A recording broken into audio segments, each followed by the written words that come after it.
Okay, good evening guys, and welcome back to our second half of our first lecture, starting with the curriculum right away today with this presentation. And it's again, the first slide is Shakespeare English OEN 318 is the code number for course. First class, an overview of William Shakespeare. We'll get to know who's Shakespeare, the very well-known author, poet, and playwright. Okay, so I'm sure you've heard about Shakespeare, but you didn't know much about him. So now I should be receiving your first assignment, the one I asked you to do last presentation. I asked you to write a short bibliography of Shakespeare. Did you do it? Okay. You, one of a student, read out who is Shakespeare. Let me hear. You go first. Who wants to go first? You go first. Okay. Yes, that's Shakespeare, a poet, of course. He is a poet. A dramatist. Yes, a dramatist. He's born in 1964. 1564. Oh yeah, I think so. He's been acting on the stage. Yeah, you're right. Good job, guys. Thank you for your work. So now let's get to know who's Shakespeare in our second slide. And today's date is January 31st, 2021. Now we reached our conclusion of this presentation. Okay, our first lecture. So I posted to study guide or study questions as a conclusion or concluding in our concluding slide. So I want you to go through these questions, read them well, and go back to the materials and try to hear me out and then answer the questions. So question number one, I give you an options for answering the question, okay? I read out the question first and then give you the answer, but the answer contains each answer would contain three options. You need to choose one. Write down the answers and send it back to me, okay, for correction and feedback, and also I will grade them. I will grade you. This would include your midterm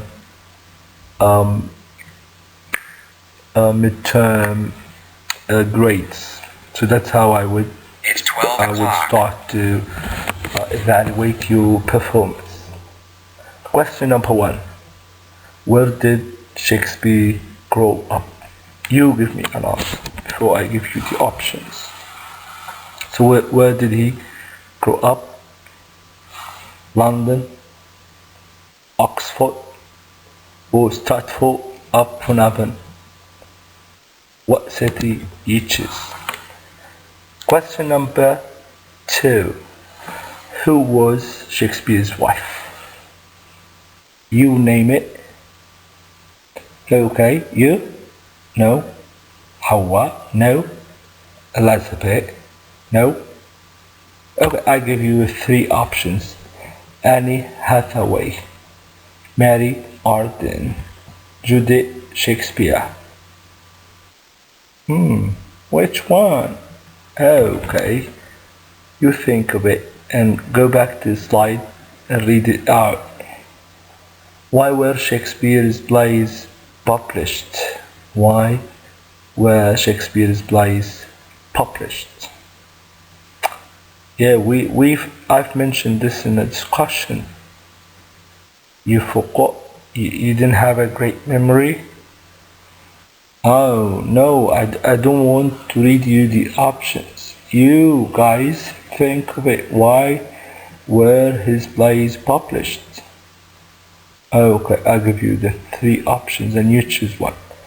popular demand, because of popular demand, because of his friends paid for it for use in theatres. You choose one. Now we turn to question number 4. What did Shakespeare famously leave his wife in his will? I mentioned that, I think, in the last of my second slide or third slide. He left his wife with a good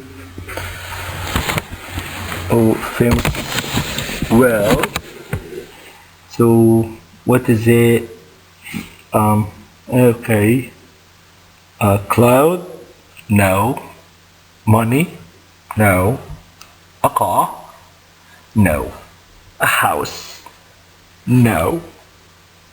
His literary work? No.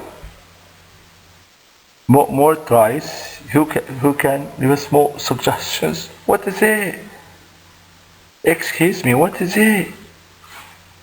Okay, I give you the options and you give me answers. Popular, his best bad.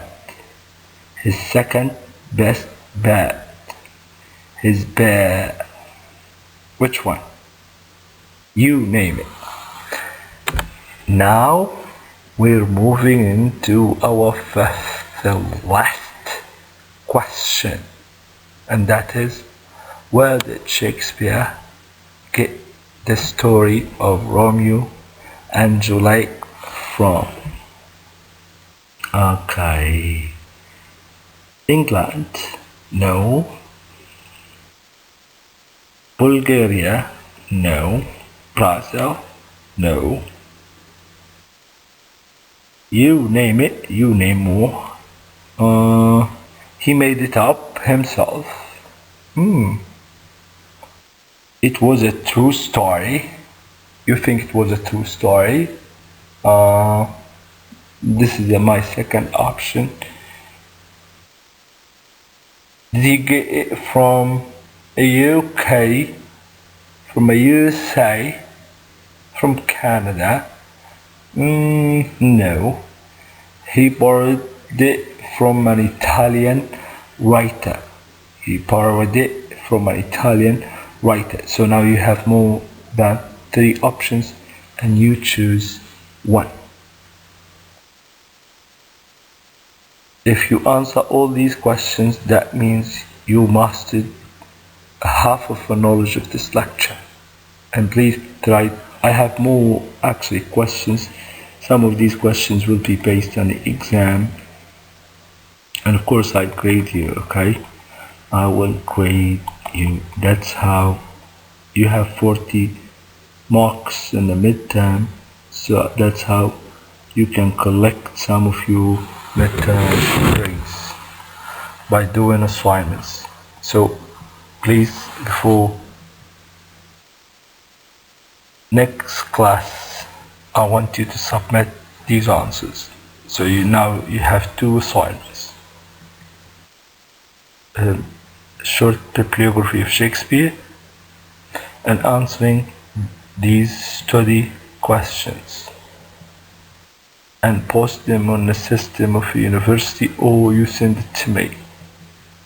You try to find ways to communicate with me, okay? Thank you and good night. Good nacht زي ما بيقولوا بالألمان. Good luck with this semester. Thank you for listening. Keep it up. Do the good work. Engage yourself with movies. Don't make it hard to yourself. Try to follow one by one, and I'm sure you will pass. You'll get the passing grade. Bye-bye.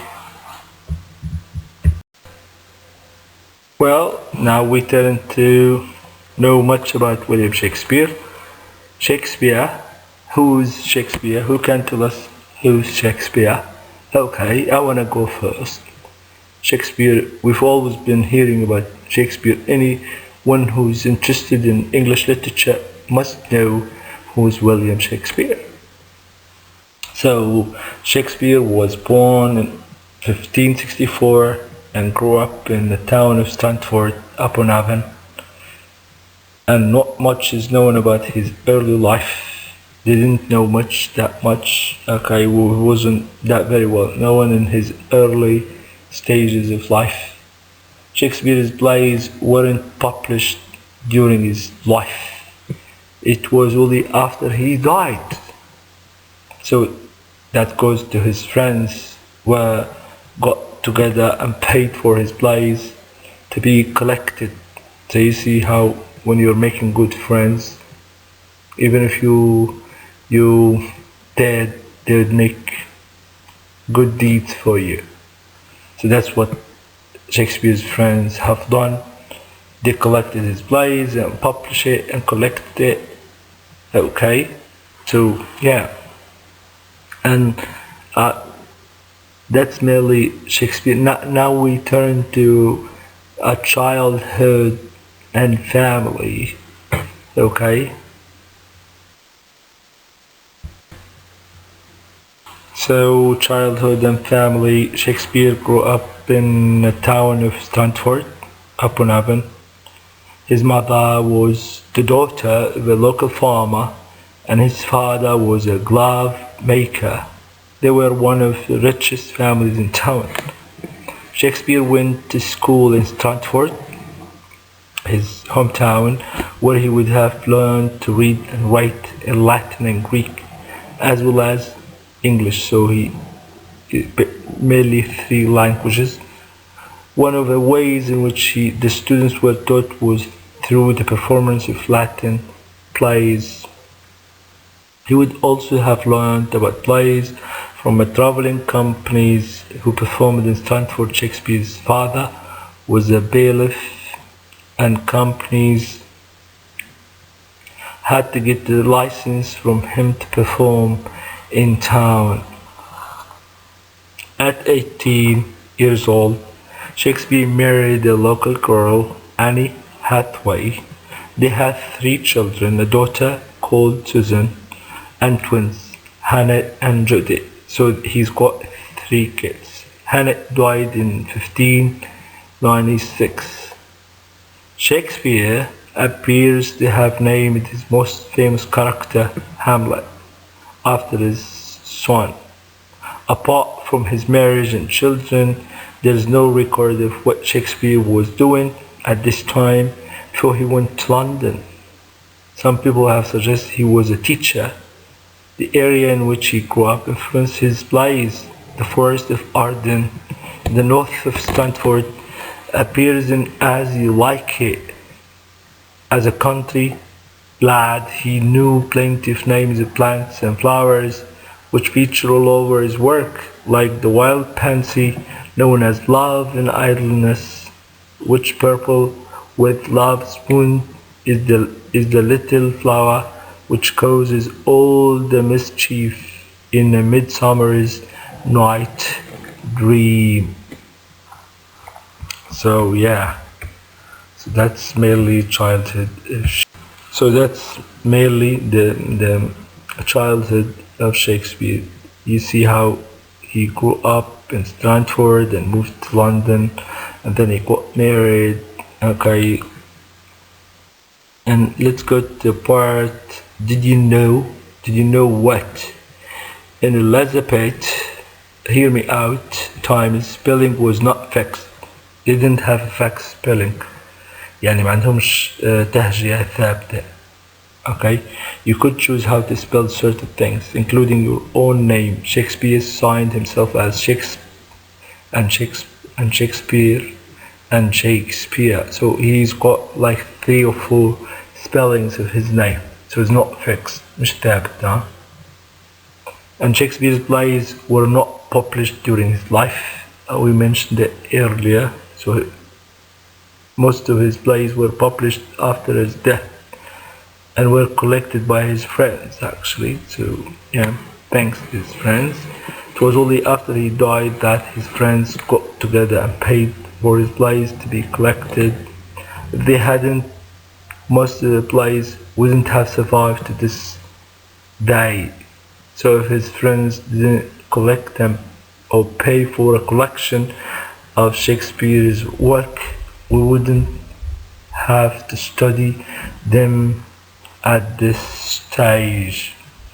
And did you know the only thing Shakespeare left his wife in his will was his second best bed and its bedclothes? This would be their marriage bed. The best bed was kept for guests and kept in a downstairs room so the passers-by could see it and see how rich the house owners were. So that's merely the brief introduction of William Shakespeare, the poet, the playwright, the dramatist, and etc. Now we turn into, I was going to introduce you to a short audio introducing Shakespeare's life, but I don't know what happened. I had a tech problem. Okay, so we either wait for, if it's fixed, I'll post it. If it's not, next time, and we move into our second slide. Thank you. So, of course, when people act, they would need to theater where they act on stage. And when people want to enjoy, of course, they go to theaters, to watch comedies and to watch plays being acted and etc. Okay, so let's look into theaters in Shakespeare's time. Elizabethan theater.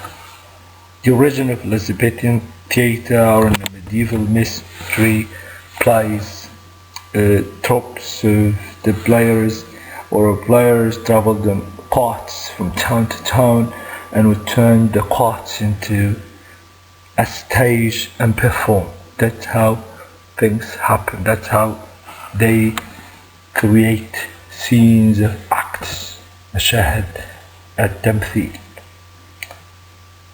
This ceased in the mid-50s because laws were introduced against traveling strangers to prevent the spread of a plague.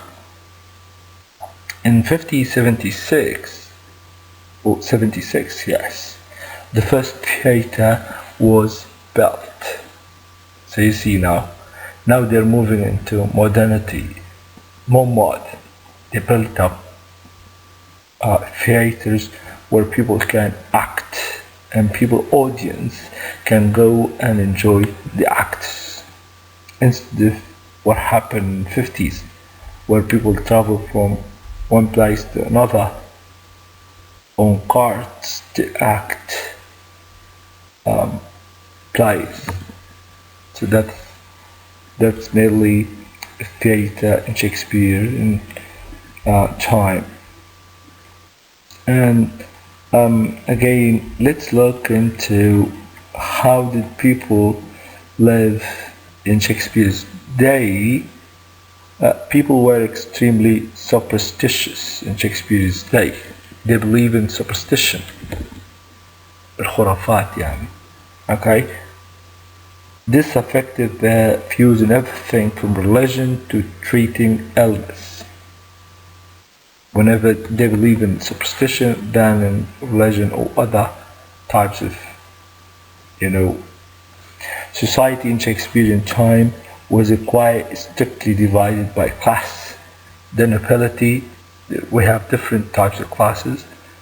We have a class of nobility and the middle classes and the poor. Your clothes could represent in Shakespearean time your own class. For instance, if you like wearing fancy clothes, that means you're noble.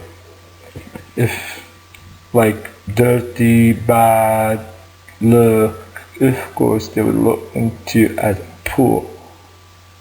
So in Shakespearean time were dictated by which class you belong to. So your clothes would represent to what class you belong to. Women belong to their fathers or husbands, and for this reason women were not allowed on the stage. All the female parts in plays at the time were played by boys whose voices hadn't broken yet. Okay, I have actually a short movie to show to you, but because I have tech problems, I couldn't upload it. But I promise you, I will upload it once I find a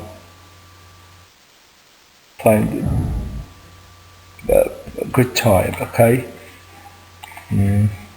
Now we may talk about different structures of Shakespearean time. I don't know what okay, so does anyone have a question? I may post the video at the end of this presentation. I might ask some questions, raise some questions, and I want you to answer later. Okay? And now let me tell you something about his ideas, or Shakespearean ideas. Where did he get most of his ideas to write all this literary work? Like and history of the kings of England, the names of the plays mentioned, Twelfth Night, Macbeth, Hamlet, Romeo and Juliet.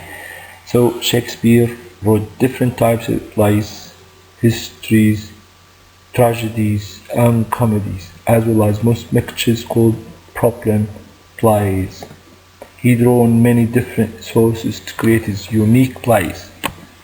Some of them were based on the history of the kings of England, Elizabeth's ancestors. These plays didn't necessarily tell the truth, but the version that was most acceptable to the queen or king. The politics of the court and what people in the street were talking about also inspired Shakespeare. So he's inspired by what people say on the street. When James I came to the throne, Shakespeare wrote his Scotch play, and that's Macbeth, the one you see on the slide.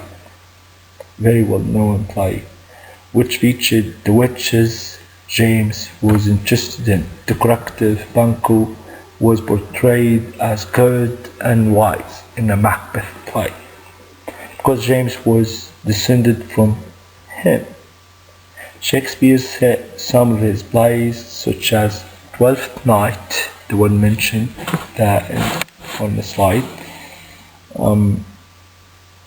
and a Merchant of Venice in Italy, which was from far enough away to be a kind of fantasy world for the English. Italians were also the butt of a lot of English jokes at the time, probably because Italy was where the people lived and was strongly associated with Catholics. Shakespeare also used stories from all the books of all sorts for his non-historical plays.